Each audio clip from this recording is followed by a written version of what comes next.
ओम नमो भगवते वासुदेवाय। भागवत पुराण एकादश स्कंद दूसरा अध्याय।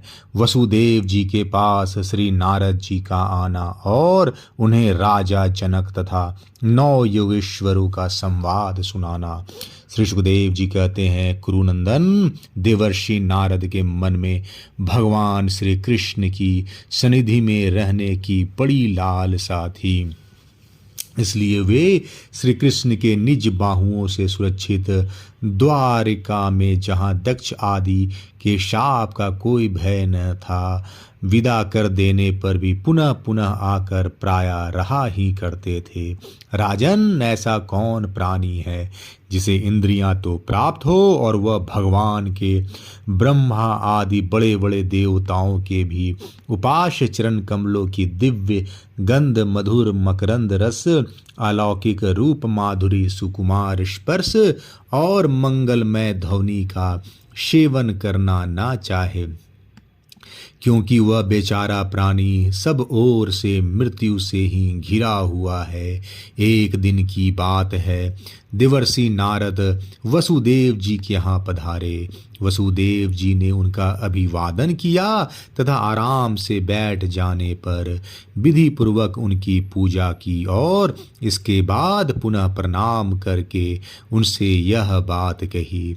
वसुदेव जी ने कहा, संसार में माता पिता का आगमन, पुत्रों के लिए और भगवान की ओर अग्रसर होने वाले साधु संतों का पदार्पण, प्रपंच में उलझे हुए दीन दुखियों के लिए बड़ा ही सुखकर और बड़ा ही मंगलमय होता है। परंतु भगवान, आप तो स्वयं भगवन्मय भगवत स्वरूप हैं। आपका चलना फिरना तो समस्त प्राणियों के कल्याण के लिए ही होता है। देवताओं के चरित्र भी कभी प्राणियों के लिए दुख का हेतु तो कभी सुख का हेतु बन जाते हैं, परंतु जो आप जैसे भगवत प्रेमी पुरुष हैं, जिनका हृदय, प्राण, जीवन सब कुछ भगवन्मय हो गया है, उनकी तो प्रत्येक चेष्टा समस्त प्राणियों के कल्याण के लिए ही होती है। जो लोग देवताओं का जिस प्रकार भजन करते हैं, देवताओं भी परछाई के समान ठीक उसी रीति से भजन करने वालों को फल देते हैं, क्योंकि देवता कर्म के मंत्री हैं, अधीन है। परंतु सत्य पुरुष दीन वत्सल होते हैं, अर्थात जो सांसारिक संपत्ति एवं साधन से भी हीन है, उन्हें अपनाते हैं। ब्राह्मण, यद्यपि हम आपके शुभागमन और शुभ दर्शन से ही कृत हो गए हैं, तथापि आपसे उन धर्मों के साधनों के संबंध में प्रश्न कर रहे हैं जिनको मनुष्य श्रद्धा से सुन भर ले तो इस सब ओर से भयदायक संसार से मुक्त हो जाए। पहले जन्म में मैंने मुक्ति देने वाले भगवान की आराधना तो की थी, परंतु इसलिए नहीं कि मुझे मुक्ति मिले। मेरी आराधना का उद्देश्य था कि वे मुझे पुत्र के रूप में प्राप्त हो। उस समय मैं भगवान की लीला से मुग्ध हो रहा था।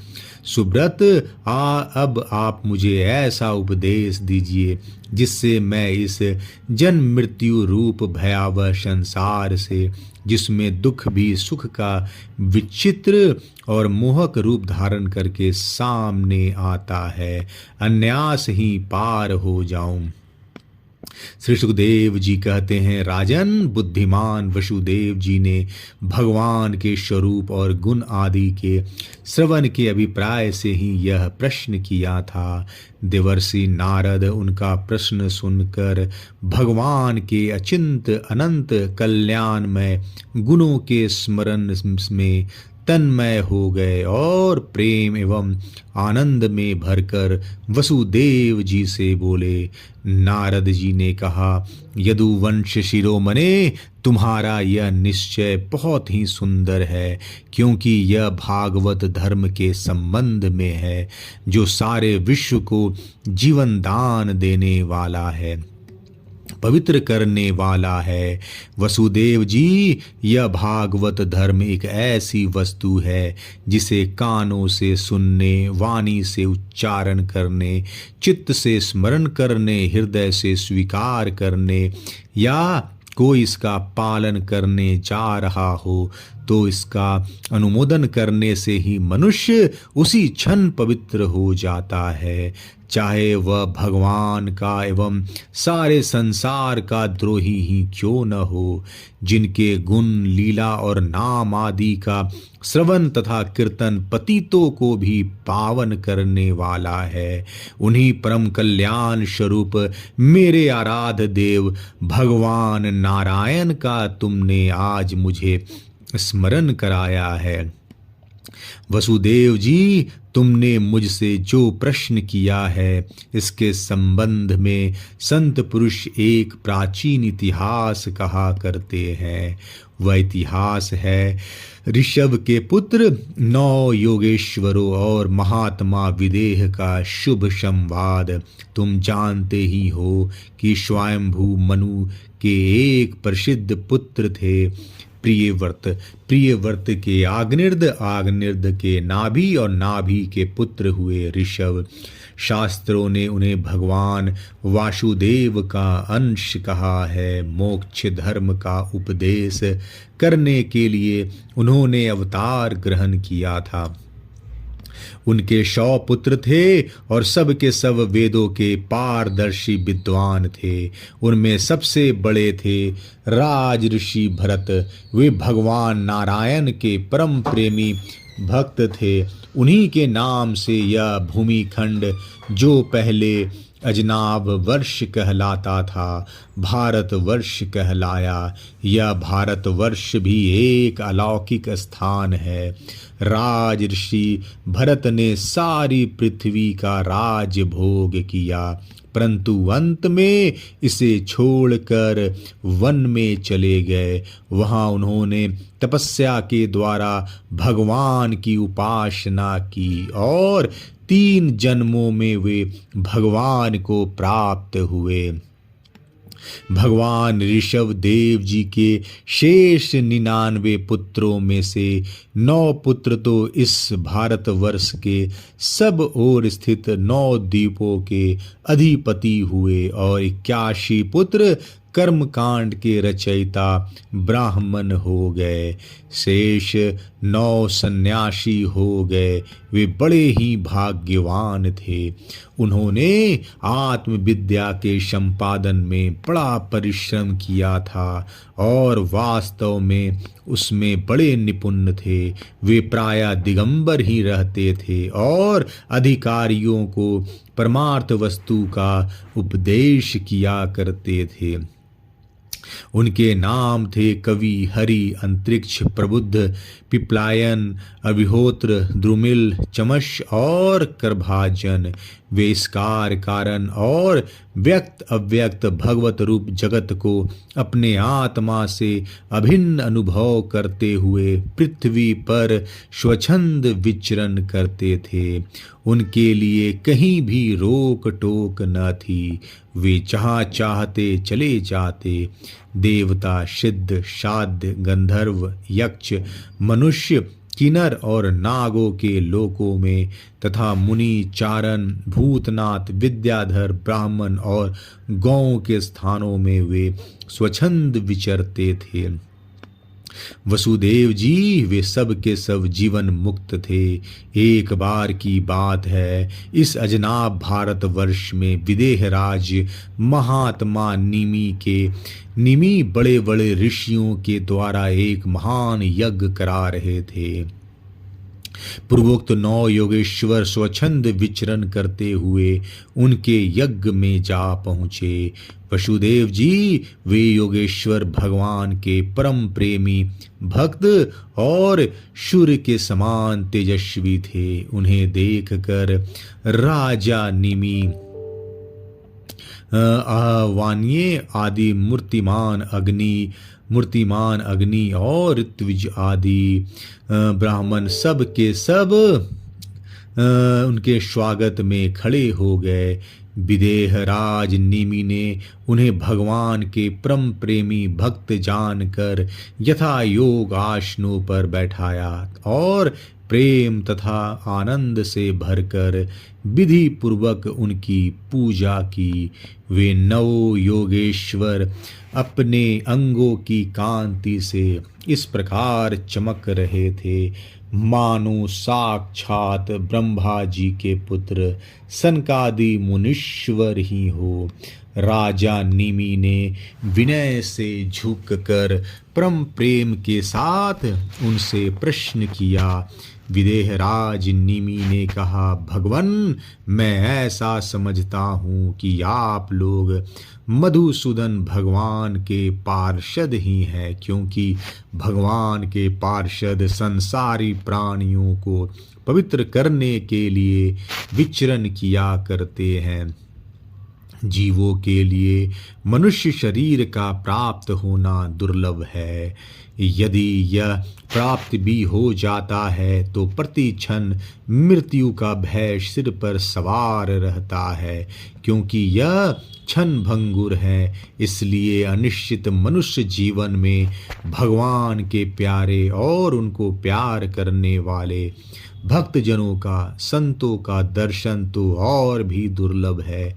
इसलिए त्रिलोक पावन महात्माओं, हम आप लोगों से यह प्रश्न करते हैं कि परम कल्याण का स्वरूप क्या है और उसका साधन क्या है। इस संसार में आधे क्षण का सत्संग भी मनुष्यों के लिए परम निधि है। योगेश्वरों, यदि हम सुनने के अधिकारी हो तो आप कृपा करके भागवत धर्मों का उपदेश कीजिए, क्योंकि उनसे जन्मादि विकार से रहित एक रस भगवान श्री कृष्ण प्रसन्न होते हैं और उन धर्मों का पालन करने वाले शरणागत भक्तों को अपने आप तक का दान कर डालते हैं। देवर्षि नारद जी ने कहा, वसुदेव जी, जब राजा निमि ने उन भगवत प्रेमी संतों से यह प्रश्न किया तब उन लोगों ने बड़े प्रेम से उनका और उनके प्रश्न का सम्मान किया और सदस्य तथा ऋत्विजों के साथ बैठे हुए राजा निमि से बोले। पहले उन योगेश्वरों में से कवि जी ने कहा, राजन, भक्तजनों के हृदय से कभी दूर न होने वाले अच्युत भगवान के चरणों की नित्य निरंतर उपासना ही इस संसार में परम कल्याण अत्यांतिक क्षेम है और सर्वथा भय शून्य है, ऐसा मेरा निश्चित मत है। देह के आदि तुच्छ एवं असत पदार्थों में अहंता एवं महमता हो जाने के कारण जिन लोगों की चित्तवृत्ति उद्विग्न हो रही है, उनका भय भी इस उपासना का अनुष्ठान करने पर पूर्णतया निवृत्त हो जाता है। भगवान ने भोले भाले अज्ञानी पुरुषों को भी सुगमता से साक्षात अपनी प्राप्ति के लिए जो उपाय स्वयं श्री मुख से बतलाए हैं, उन्हें ही भागवत धर्म समझो। राजन, इन भागवत धर्मों का अवलंबन करके मनुष्य कभी विघ्नों से पीड़ित नहीं होता और नेत्र बंद करके दौड़ने पर भी अर्थात विधि विधान में त्रुटि हो जाने पर भी न तो मार्ग से अवलंबन इन भगवत धर्मों का अवलंबन करके मनुष्य कभी विघ्नों से पीड़ित नहीं होता और नेत्र बंद करके दौड़ने पर भी अर्थात विधि विधान में त्रुटि हो जाने पर भी न तो मार्ग से स्खलित होता है और न तो पतित फल से वंचित ही होता है। भागवत धर्म का पालन करने वाले के लिए भागवत धर्म का पालन करने के लिए यह नियम नहीं है कि वह एक विशेष प्रकार का कर्म ही करे, वह शरीर से, वाणी से, मन से, इंद्रियों से, बुद्धि से, अहंकार से, अनेक जन्मों अथवा एक जन्म की आदतों से स्वभाववश जो जो करे, वह सब परम पुरुष भगवान नारायण के लिए ही है। इस भाव से उन्हें समर्पण कर दे। यही सरल से सरल सीधा सा भागवत धर्म है। सीधा सा भागवत धर्म है। ईश्वर से विमुख पुरुषों को उनकी माया से अपने स्वरूप की विस्मृति हो जाती है और इस विस्मृति से ही मैं देवता हूँ, मैं मनुष्य हूँ, इस प्रकार का भ्रम विपर्यय हो जाता है। इस देह आदि अन्य वस्तु में अभिमान वश तन्मयता होने के कारण ही बुढ़ापा, मृत्यु, रोग आदि अनेकों भय होते हैं। इसलिए अपने गुरु को ही आराध्य देव परम प्रियतम मानकर अनन्य भक्ति के द्वारा उस ईश्वर का भजन करना चाहिए। राजन, सच पूछो तो भगवान के अतिरिक्त, आत्मा के अतिरिक्त और कोई वस्तु है ही नहीं, परंतु न होने पर भी इसकी प्रतीति, इसका चिंतन करने वालों को उसके चिंतन के कारण उधर मन लगने के कारण ही होता है। जैसे स्वप्न के समय स्वप्न दृष्टा की कल्याण से अथवा जागृत अवस्था में नाना प्रकार के मनोरथों से एक विलक्षण ही सृष्टि दिखने लगती है। इसलिए विचारवान पुरुष को चाहिए कि सांसारिक कर्मों के संबंध में संकल्प विकल्प करने वाले मन को रोक दे, कैद कर ले। बस ऐसा करते हैं उसे अभय पद की, परमात्मा की प्राप्ति हो जाएगी। संसार में भगवान के जन्म और लीला की बहुत सी मंगलमयी कथाएं प्रसिद्ध हैं, उनको सुनते रहना चाहिए। उन गुणों और लीलाओं का स्मरण दिलाने वाले भगवान के बहुत से नाम भी प्रसिद्ध हैं। लाज संकोच छोड़कर उनका गान करते रहना चाहिए। इस प्रकार किसी भी व्यक्ति, वस्तु और स्थानों में आसक्ति न करके विचरण करते रहना चाहिए। जो इस प्रकार विशुद्ध व्रत नियम ले लेता है, उसके हृदय में अपने परम प्रियतम प्रभु के नाम कीर्तन से अनुराग प्रेम का अंकुर उग जाता है, उसका चित्त द्रवित हो जाता है। अब वह साधारण लोगों की स्थिति से ऊपर उठ जाता है, लोगों की मान्यताओं धारणाओं से परे हो जाता है।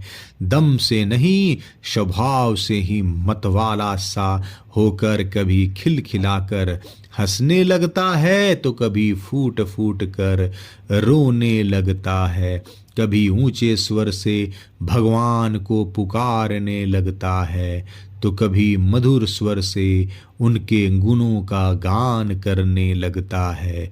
कभी कभी जब वह अपने प्रियतम को अपने नेत्रों के सामने अनुभव करता है, तब उन्हें रिझाने के लिए नृत्य भी करने लगता है। राजन, यह आकाश, वायु, अग्नि, जल, पृथ्वी, ग्रह, नक्षत्र, प्राणी, दिशाएं, वृक्ष, वनस्पति, नदी, समुद्र, सब के सब भगवान के शरीर हैं। सभी रूपों में स्वयं भगवान प्रकट है। ऐसा समझकर वह जो कोई भी उसके सामने आ जाता है, चाहे वह प्राणी हो या अप्राणी, उसे अनन्य भाव से, भगवत भाव से प्रणाम करता है। जैसे भोजन करने वालों को प्रत्येक ग्रास के साथ ही तुष्टि, तृप्ति अथवा सुख, पुष्टि, जीवन शक्ति का संचार और क्षुधा निवृत्ति, ये तीनों एक साथ हो जाते हैं, ऐसे भोजन करने वाले को प्रत्येक ग्रास के साथ ही तुष्टि या तृप्ति अथवा सुख, पुष्टि, जीवन शक्ति का संचार और क्षुधा निवृत्ति, ये तीनों एक साथ होते जाते हैं। वैसे ही जो मनुष्य भगवान की शरण लेकर उनका भजन करने लगता है, उसे भजन के प्रत्येक क्षण में भगवान के प्रति प्रेम, अपने प्रेमास्पद प्रभु के स्वरूप का अनुभव और उनके अतिरिक्त अन्य वस्तुओं में बैराग, इन तीनों की एक साथ ही प्राप्ति होती जाती है। राजन, इस प्रकार जो प्रति क्षण एक एक वृत्ति के द्वारा भगवान के चरण कमलों का ही भजन करता है, उसे भगवान के प्रति प्रेममयी भक्ति, संसार के प्रति बैराग और अपने प्रीतम भगवान के स्वरूप की स्फूर्ति, ये सब अवश्य ही प्राप्त होते हैं। वह भागवत हो जाता है, और जब ये सब प्राप्त हो जाते हैं तब वह स्वयं परम शांति का अनुभव करने लगता है। राजा निमि ने पूछा, योगेश्वर, अब आप कृपा करके भगवत भक्त का लक्षण वर्णन कीजिए। उसके क्या धर्म है और कैसा स्वभाव होता है? वह मनुष्यों के साथ व्यवहार करते समय कैसा आचरण करता है, क्या बोलता है और किन लक्षणों के कारण भगवान का प्यारा होता है? अब 9 योगेश्वरों में से दूसरे हरि जी ने बोला, राजन, आत्मस्वरूप भगवान समस्त प्राणियों में आत्म रूप से, नियंता रूप से स्थित हैं, जो कहीं भी न्यूनता दिखता न देख कर परिपूर्ण भगवत सत्ता को ही देखता है, और साथ ही समस्त प्राणी और समस्त पदार्थ आत्म स्वरूप भगवान में ही आधेय रूप से अथवा अध्यस्त रूप से स्थित है, अर्थात वास्तव में भगवत स्वरूप ही है। इस प्रकार का जिसका अनुभव है, ऐसी जिसकी दृष्टि सिद्ध दृष्टि है, उसे भगवान का परम प्रेमी उत्तम भागवत समझना चाहिए। जो भगवान से प्रेम, उनके मित्रों से जो भगवान से प्रेम और उनके भक्तों से मित्रता, दुखी और अज्ञानियों पर कृपा तथा भगवान से द्वेष करने वालों की उपेक्षा करता है, वह मध्यम कोटि का भागवत है। और जो भगवान के अर्चा विग्रह, मूर्ति आदि की पूजा तो श्रद्धा से करता है, परंतु भगवान के भक्तों तथा दूसरे लोगों की विशेष सेवा शुश्रूषा नहीं करता, वह साधारण श्रेणी का भगवत भक्त है। जो श्रोत्र, नेत्र आदि इंद्रियों के द्वारा शब्द, रूप आदि विषय का ग्रहण तो करता है, परंतु अपनी इच्छा के प्रतिकूल विषयों से द्वेष नहीं करता और अनुकूल विषयों के मिलने पर हर्षित नहीं होता। उनकी यह दृष्टि बनी रहती है कि यह सब हमारे भगवान की माया है। वह पुरुष उत्तम भागवत है। संसार के धर्म है जन्म, मृत्यु, भूख, प्यास, श्रम, कष्ट, भय और तृष्णा। ये क्रमशः शरीर, प्राण, इंद्रियें, मन और बुद्धि को प्राप्त ही रहते हैं। जो पुरुष भगवान की स्मृति में इतना तन्मय रहता है कि इसके बार बार होते जाते रहने पर भी उनसे मोहित नहीं होता, पराभूत नहीं होता, वह उत्तम भागवत है। जिसके मन में विषय भोग की इच्छा, कर्म प्रवृत्ति और उनके बीज वासनाओं का उदय नहीं होता, और जो एकमात्र भगवान वासुदेव में ही निवास करता है, वह उत्तम भागवत है। जिनका इस शरीर में न तो सत्य कुल में जन्म, तपस्या आदि कर्म से तथा न वर्ण आश्रम और जाति से ही अहम भाव होता है, वह निश्चय ही भगवान का प्यारा है। जो धन संपत्ति अथवा शरीर आदि से यह अपना है और यह पराया, इस प्रकार का भेदभाव नहीं रखता, समस्त पदार्थों में समरूप परमात्मा को देखता रहता है, समभाव रखता है तथा किसी भी घटना अथवा संकल्प से विक्षिप्त न होकर शांत रहता है, वह भगवान का उत्तम भक्त है। राजन, बड़े बड़े देवता और ऋषि मुनि भी अपने अंतःकरण को भगवन्मय बनाते हुए जिन्हें ढूंढते रहते हैं, भगवान के ऐसे चरण कमलों से आधे क्षण आधे पलक के लिए भी जो नहीं हटता, निरंतर उन चरणों की सनिधि और सेवा में ही संलग्न रहता है, यहाँ तक कि कोई स्वयं उसे त्रिभुवन की राज लक्ष्मी भी दे दे तो भी वह भगवत स्मृति का तार नहीं तोड़ता, उस राज लक्ष्मी की ओर ध्यान ही नहीं देता। वह पुरुष वास्तव में भगवत भक्त वैष्णवों में अग्रगण्य है, सबसे श्रेष्ठ है। रास लीला के अवसर पर नृत्य गति से भांति भांति के पाद विन्यास करने वाले निखिल सौंदर्य माधुर्य निधि भगवान के चरणों के अंजलि नख मणि चंद्रिका से जीर्ण शरणागत भक्त जनों के हृदय का विरह जन संताप एक बार दूर हो चुका है, उनके हृदय में वह फिर कैसे आ सकता है।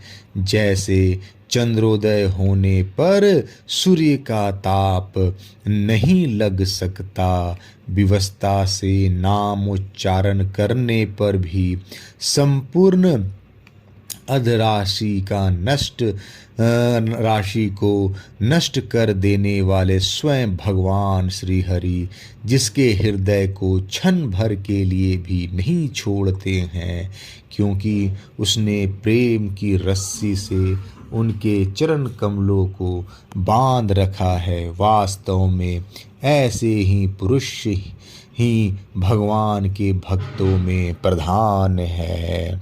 दूसरा अध्याय समाप्त। जय श्री कृष्णा।